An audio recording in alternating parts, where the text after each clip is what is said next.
Ok, vamos lá. Nessa análise, a gente vai abrir a caixa preta e entender o método que os profissionais usam, o método baseado em dados para precificar o dólar no mercado futuro. Chega de intuição, é hora de focar na matemática que realmente move o dinheiro. E o ponto de partida é exatamente esse compromisso. O que vai ser mostrado aqui não é uma opinião, não é um palpite. É o cálculo, a estrutura exata que as grandes mesas de operação usam todos os dias para se posicionar e, claro, ter uma vantagem sobre o varejo. O nosso caminho vai ser bem metódico. A gente começa com os dados brutos, depois calcula a principal referência do mercado, monta o mapa de negociação, cruza com outras informações e, no fim, junta tudo numa estratégia bem clara. Certo? Vamos mergulhar nisso. Toda análise institucional séria não começa olhando um gráfico. Começa com dados brutos. São esses números que são a matéria-prima para a gente encontrar o valor real do ativo no dia. Bom, aqui estão os dados fundamentais de hoje. A gente tem o dólar à vista, o futuro, a Petax, mas a chave e o segredo para o nosso cálculo mais importante está aqui embaixo, o DI, que é a nossa taxa de juros em reais, e o DDI, a taxa em dólares. É a briga entre esses dois que vai nos dar a nossa grande referência do dia. Com esses números em mãos, a gente consegue calcular o que o mercado conhece como o preço justo. E isso aqui não é só mais um número, tá? Ele é o verdadeiro centro de gravidade para todas as operações institucionais do dia. Mas afinal, o que é esse tal de preço justo? Pensa nele como valor matemático, o ponto de equilíbrio onde o dólar futuro deveria estar sendo negociado hoje, levando em conta o preço à vista e a diferença dos juros. Ele é a nossa âncora, a nossa referência principal de valor. E a fórmula é essa aí, bem direta. O preço futuro, ou F, é igual ao preço spot, o S, multiplicado pela divisão do DDI pelo DI. Aqui não tem espaço para subjetividade, não tem achismo. É matemática financeira pura, a mesma usada em toda a grande tesouraria. E é por isso que funciona. Vamos para o cálculo, passo a passo. Primeiro, a gente divide o DDI pelo DI para encontrar o fator de juros, que hoje deu 1,00328. E depois é só aplicar esse fator ao preço do dólar spot, o R$ 4.974,90. E o resultado que a gente chega é 4.991. Pronto, este é o preço justo de hoje, o ponto de equilíbrio teórico, a referência mestra para a gente saber se o mercado está caro ou barato. Guarda bem esse número. E aqui vem o primeiro grande estalo do dia. Olha só esse contraste, é gritante. Enquanto o nosso preço justo calculado é 4.991, o mercado está lá embaixo negociando a 4.962. São quase 30 pontos de diferença. Isso é um sinal objetivo, claríssimo, o mercado está barato, está com desconto enorme em relação ao seu valor teórico. Mas o preço justo é só o nosso ponto zero.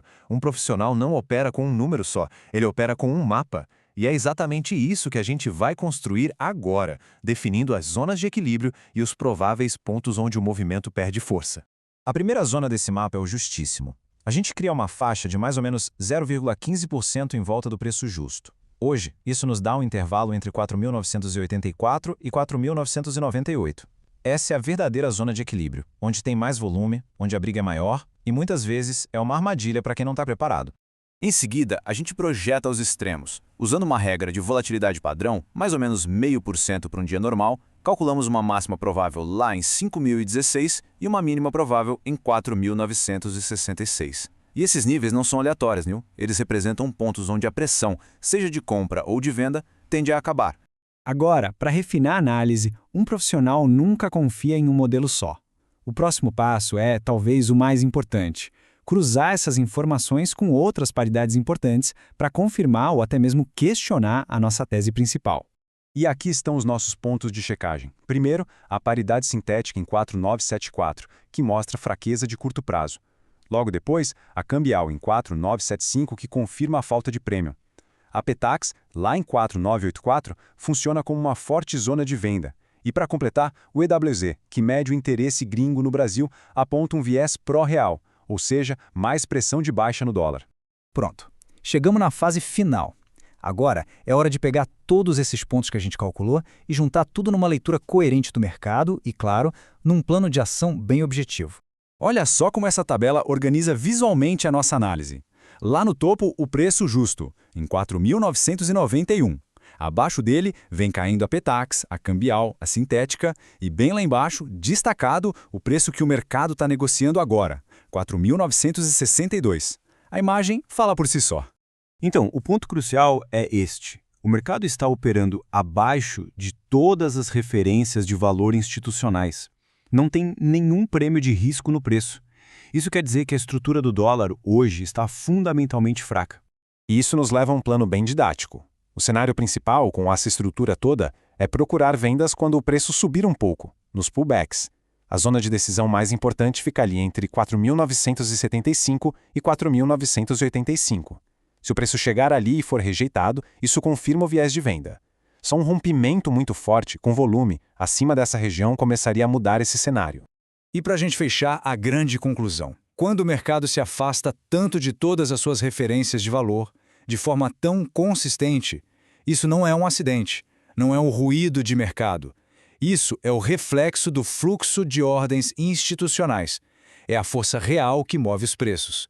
Se a ideia é operar como um institucional, é preciso entender onde está o preço justo. O método é claro, é matemático, e ele revela a estrutura que existe por trás dos movimentos do dia.